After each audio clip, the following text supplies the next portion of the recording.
Hello guys, तो start करते हैं कल जहाँ से हम लोग छोड़े थे फिज़िक्स में। वेलकम टू जूनियर इंजीनियर्स वाला।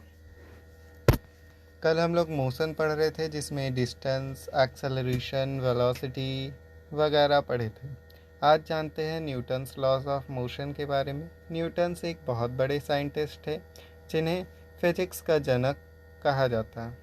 वो अपना एक किताब लिखे थे लॉज ऑफ प्रिंसिपिया 1687 में, जिसमें वो लॉज ऑफ मोशन लिखे थे जो कि वाइडली हम लोग को पढ़ाया जाता है।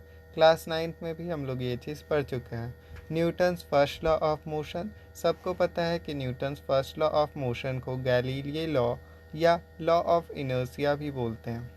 फर्स्ट लॉ ऑफ मोशन क्या बोलता है कि कोई भी बॉडी अपना इनिशियल स्टेट, चाहे वो रेस्ट का हो या मोशन का हो, उसको मेंटेन करना चाहता है जब तक कि उस पर कोई बाहरी फोर्स ना लगे या बाहरी बल ना लगे। फॉर एग्ज़ाम्पल, जब हम लोग बस से ट्रैवल कर रहे होते हैं तो बस अचानक से ब्रेक मारती है तो सारे पैसेंजर्स आगे की ओर फेंकाते हैं। ऐसा क्यों होता है? क्योंकि पैसेंजर्स जो होते हैं वो रेस्ट के इनिशियल स्टेट में होते हैं, पर जब बस जो होता है वो ब्रेक मारता है तो सारे पैसेंजर्स रेस्ट में ही रहना चाहते हैं। इस वजह से वो आगे की ओर पुश्ड अप हो जाते हैं। ठीक है। इनर्शिया क्या होता है? Inertia is the property of a body by virtue of which the body opposes change in its initial state of rest or motion with uniform speed on a straight line. Inertia किसी भी body का वो property होता है जिसके कारण body oppose करता है बदलाव को और पहले जिस रेस्ट में या मोशन में रहा होता है उसी पे रहना चाहता है। इनर्शिया दो तरह का होता है, इनर्शिया ऑफ रेस्ट और इनर्शिया ऑफ मोशन। इनर्शिया का कुछ एग्जाम्पल्स देखें तो जैसा कि हम बताए थे वैसे ही पहला एग्जाम्पल है कि अगर कार या ट्रेन अचानक से चलता है तो पैसेंजर पीछे की ओर बेंड्स हो जाता है, और अगर कार या ट्रेन अचानक से रुकता है तो पैसेंजर्स आगे की ओर बेंड हो जाता है। दूसरा एग्जाम्पल है, जब एक दौड़ता हुआ हॉर्स अचानक से रुकता है तो राइडर आगे की ओर बेंड हो जाता है। जब तीसरा एग्जाम्पल है, जब किसी कोट या ब्लैंकेट को रस्सी से मतलब डंडे से मारा जाता है तो उसके अंदर जो डस्ट पार्टिकल्स होता है वो साफ साफ हम लोगों को भी दिखता है कि वो निकल रहा। पहला लॉ जो है वो फोर्स का परिभाषा दिया था। फोर्स क्या होता है? फोर्स एक एक्सटर्नल कॉज यानी एक बाहरी कारण होता है जिसकी वजह से कोई बॉडी बदलाव करने का कोशिश करता है। मोमेंटम क्या होता है? मोमेंटम बॉडी का वो प्रॉपर्टी होता है जिसकी वजह से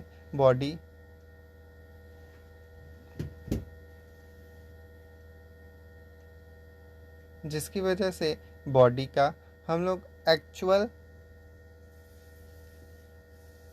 मूविंग पावर निकाल सकते हैं। Momentum is the property of a moving body. Momentum को हम लोग जब डिफाइन करते हैं तो उसको मास और वेलोसिटी के प्रोडक्ट से डिफाइन करते हैं। मोमेंटम एक वेक्टर क्वांटिटी है और इसका SI unit KG metre per second होता है। फोर्स का तो एसआई यूनिट आप लोगों को मैंने बताया ही नहीं। फोर्स का एसआई यूनिट होता है KG metre per second square, क्योंकि force is equal to mass into acceleration होता है। फोर्स एक फोर्स एक वेक्टर क्वांटिटी है। न्यूटन का सेकेंड लॉ ऑफ मोशन देखें। न्यूटन का सेकेंड लॉ ऑफ मोशन जो होता है वो मोमेंटम के बारे में हम लोगों को बताता है। अगर F फोर्स अप्लाइड है, ए एक्सेलरेशन प्रोड्यूस्ड है, m mass of the body है, then force is equal to mass into acceleration होता है। न्यूटन का second law magnitude of force को देता है, जबकि फर्स्ट लॉ सेकेंड लॉ में भी कंटेन्ड होता है, यानी सेकेंड लॉ से ही फर्स्ट लॉ भी डिफाइंड हो जाता है। न्यूटन का थर्ड लॉ क्या होता है? सबसे आसान लॉ होता है न्यूटन का third law, every action has an equal and opposite reaction. आप लोगों को समझ में भी तो आ रहा है ना जो मैं पढ़ा रहा हूँ? कोई बात नहीं, जिसको भी कुछ भी समझ में ना आए या कुछ दिक्कत हो या कहीं पे वॉइस कट हो तो वो कमेंट में मैसेज ज़रूर कर सकते हैं। I will see and reply और अगर कुछ इम्प्रूवमेंट की ज़रूरत हुई तो मैं नेक्स्ट टाइम से ज़रूर करने का कोशिश करूँगा।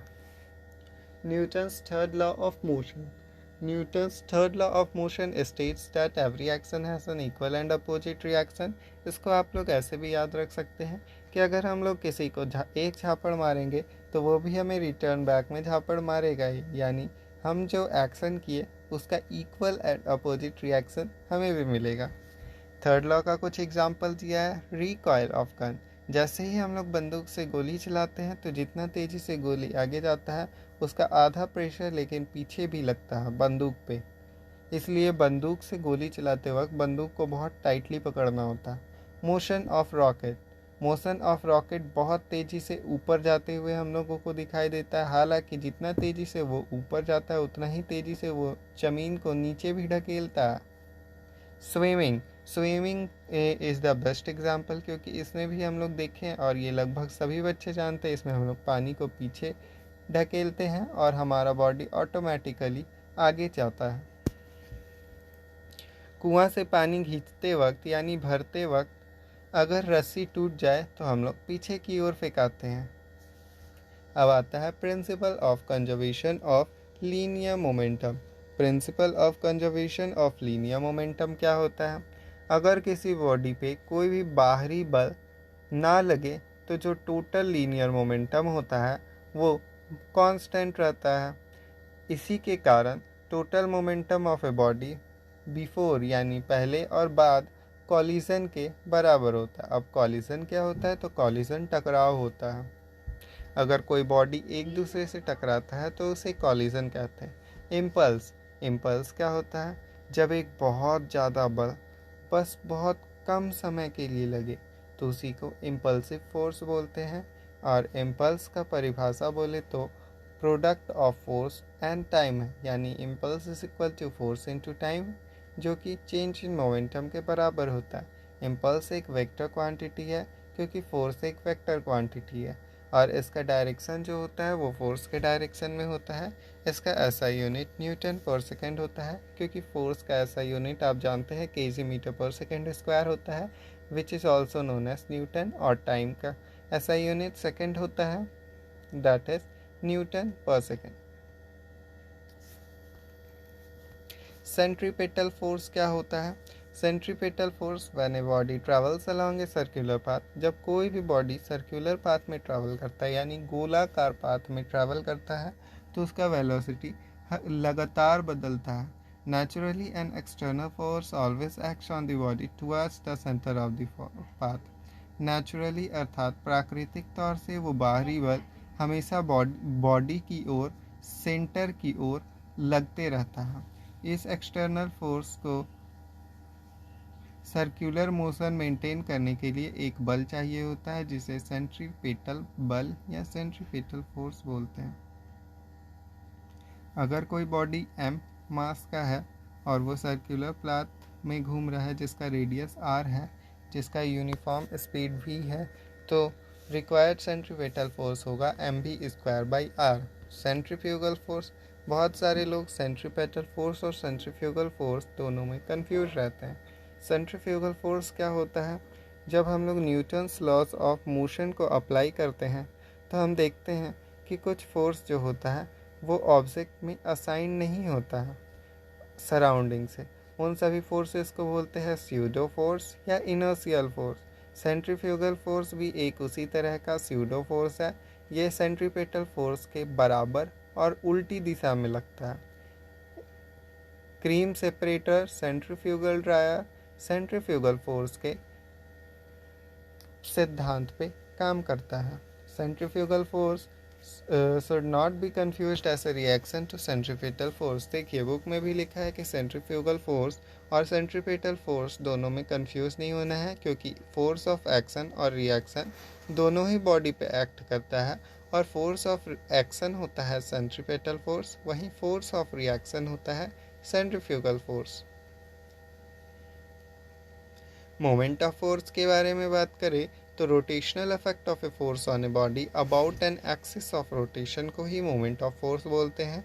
हिंदी में समझाए तो रोटेशनल, रोटेशन जानते हैं, जब कोई ऑब्जेक्ट खुद के चारों ओर घूमे तो वो रोटेशन कहलाता है। जैसे धरती किसी एक्सिस पे लट्टू की तरह गोल गोल घूमता है तो उसे रोटेशन कहते हैं। तो वैसा इफेक्ट बल का जिस about an axis of rotation, यानी जिस एक्सिस पे वो घूम रहा उसी को बोला जाता है मोमेंट ऑफ फोर्स।